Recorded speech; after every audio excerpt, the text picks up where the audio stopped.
कुत्ता भूख से तड़प रहा था। इसके पास बैठा ताजिर आंसुओं भरी आंखों से उसे देख रहा था। इतने में शहबाज कलंदर वहां से गुजरे। उन्होंने ताजिर को रोते देखा तो नरमी से पूछा, इस कुत्ते को क्या हुआ है? ताजिर ने बौखलाकर जवाब दिया, ये वफादार कुत्ता दिन भर मेरे लिए शिकार करता और रात को मेरे काफिले की निगरानी करता था। अब कई दिनों से भूखा है, शायद जिंदगी की आखिरी सांसें ले रहा है। इसकी हालत देखकर मेरी आंखें भर आई हैं। कलंदर ने उसके सामान की और इशारा करते हुए पूछा, तेरे थैले में क्या है? ताजिर बोला, रोटियां, पानी और सफर का बाकी सामान। ये सुनकर कलंदर ने हैरानी से कहा, जब तेरे पास खाने को है तो इस बेज़बान जानवर को क्यों नहीं देता?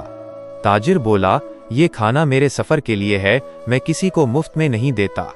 आंसू बहाने में कुछ खर्च नहीं होता, इसलिए रो रहा हूं।